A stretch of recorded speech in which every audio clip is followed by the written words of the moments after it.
There are three possible ways for Lyme disease to be transmitted. Number one, by the bite of an insect or tick that transfers blood. Two, in a pregnant woman, from the mother to the fetus via the placenta. And three, sexually transmitted.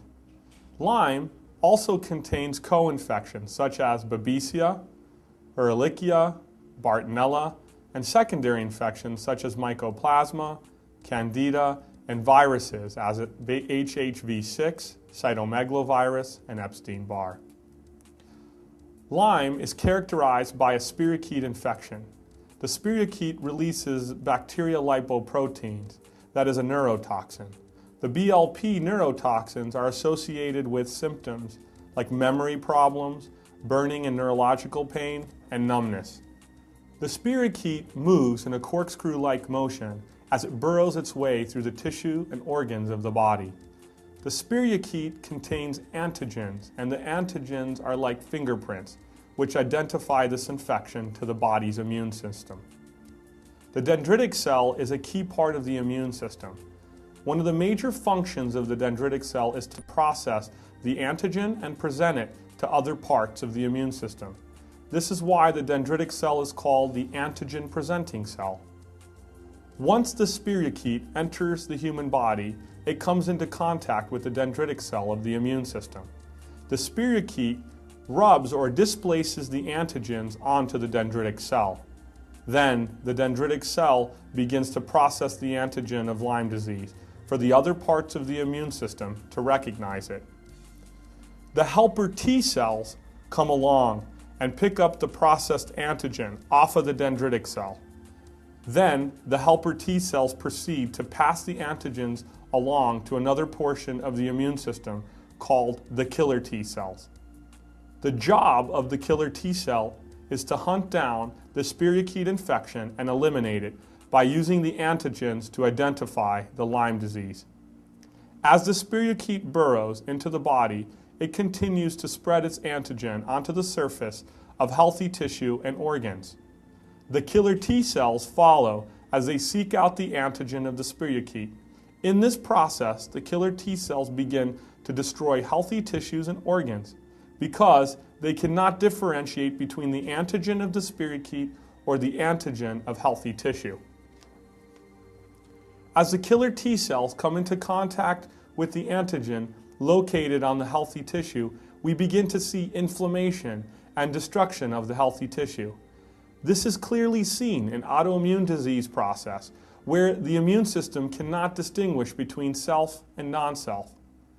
As the spirochete is continuously moving, it's releasing the BLPs, the bacterial lipoprotein, which is impairing the immune system and causing inflammation, irritation, and damage to the peripheral and central nervous systems. The problem remains. The number of cases of Lyme disease reported to the CDC do not represent the total number of cases that exist. Lyme disease, its co-infections, and secondary infections may represent more than 300 different medical conditions, such as chronic fatigue, fibromyalgia, and other autoimmune diseases. The following diagram is designed to help explain the various scenarios of chronic Lyme disease treatment. There are three major focal points in the treatment of Lyme disease. One, the disease itself, which is represented by Lyme, its co-infections, and secondary infections. Two, the immune system, such as CD57 and other immune modulators. And three, the neurotoxins, or the bacterial lipoproteins in yellow, that usually take a longer time to clear up as the infection improves. As the immune system increases and the infection decreases over time, which is represented in the yellow line, we see the windows of symptoms improving. Also notice that it takes the bacterial lipoprotein neurotoxins longer to clear. This represents the ideal course of treatment. Unfortunately, this does not occur in the current methods of treatment.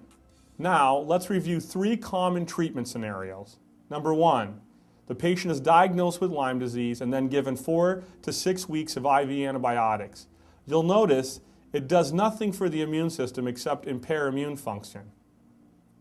slightly shifting the disease over 4 to 6 weeks, and then you'll see the relapse once the antibiotic treatment ends. You'll notice the antibiotics do nothing to address the co-infections, the secondary infections, or the neurotoxins related to the Lyme disease, and it does nothing to strengthen the immune system. In the second scenario, you'll see the patient is using IV antibiotics, dietary herbs, and supplements. The IV antibiotics bring the infection down a little bit, and the dietary herbs and supplements slightly increase the immune system. As in the first example, once the patient stops therapy, we see another relapse. The third scenario represents a patient using advanced immunotherapy. Notice the sharp increase and rise in the immune system. In addition to the IV antibiotics used to treat the infection, you'll see aggressive natural antiviral, antifungal treatments to fight the infection, and you'll notice a sharp decrease in the elimination of the infection. And finally, notice biodetoxification that is used to help the neurotoxin and the bacterial lipoproteins to be facilitated out of the body. This represents the Invita advantage in utilizing a comprehensive treatment plan to treat Lyme disease.